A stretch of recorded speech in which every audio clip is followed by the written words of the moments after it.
6. പരിശുദ്ധ ദേവമാതാവിന്റെ വണക്കമാസം. പ്രാർത്ഥന. ദേവമാതാവായ പരിശുദ്ധ കന്യകയെ, അങ്ങയുടെ വിസ്മയവഹമായ എളിമയെപ്പറ്റി ചിന്തിക്കുമ്പോൾ ഞങ്ങൾ ലജ്ജിതരാകുന്നു.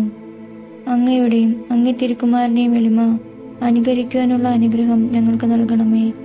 എളിമ വിശുദ്ധിയുടെ അടിസ്ഥാനമാണെന്ന് ഞങ്ങൾ മനസ്സിലാക്കുന്നു. ഞങ്ങളുടെ അഹങ്കാരത്താൽ അവിടുത്തെ ദിവ്യസുതനെ പലപ്പോഴും ദ്രോഹിച്ചിട്ടുണ്ട്. അങ്ങയെ സ്നേഹിക്കുന്നതിൽ ഞങ്ങൾ വിമുഖരായിരുന്നു. അവയ്ക്കെല്ലാം പരിഹാരമർപ്പിച്ച് വിശ്വസ്തതാപൂർവം ഈശോയെയും ദേവമാതാവായ അങ്ങയെയും സ്നേഹിച്ചു സേവിച്ചു കൊള്ളാമെന്ന് ഞങ്ങൾ പ്രതിജ്ഞ ചെയ്യുന്നു. എത്രയും ദയുള്ള മാതാവേ, നിന്റെ സംഗീതത്തിൽ ഞങ്ങൾ ഓടിവന്ന് നിന്റെ സഹായം തേടി നിന്റെ മാധ്യസ്ഥം അപേക്ഷിച്ചവരിൽ ഒരുവനെയെങ്കിലും നീ ഉപേക്ഷിച്ചതായി ലോകത്തിൽ കേൾക്കപ്പെട്ടിട്ടില്ല എന്ന് നീ ഓർക്കണമേ. കന്യകകളുടെ രാജ്ഞിയായ മറിയമേ, ദയുള്ള മാതാവേ, ഈ വിശ്വാസത്തിൽ ധൈര്യപ്പെട്ട് നിന്റെ തൃപ്പാദത്തിങ്കൽ ഞാൻ അണയുന്നു. നെടുവീർപ്പെട്ട് കണ്ണുനീർ ചിന്തി പാപിയായ ഞാൻ നിന്റെ ദയാധിക്യത്തെ കാത്തുകൊണ്ട് നിന്റെ തിരുസന്നിധിയിൽ നിൽക്കുന്നു. അവതരിച്ച വചനത്തിൻ മാതാവേ, എന്റെ അപേക്ഷ ഉപേക്ഷിക്കാതെ ദയാപൂർവം കേട്ടരുളണമേ. ആമേൻ.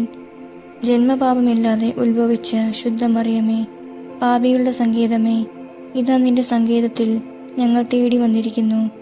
ഞങ്ങളുടെ മേൽ അലിവായിരുന്ന് ഞങ്ങൾക്ക് വേണ്ടി നിന്റെ തിരുക്കുമാരനോട് പ്രാർത്ഥിച്ചു കൊള്ളണമേ.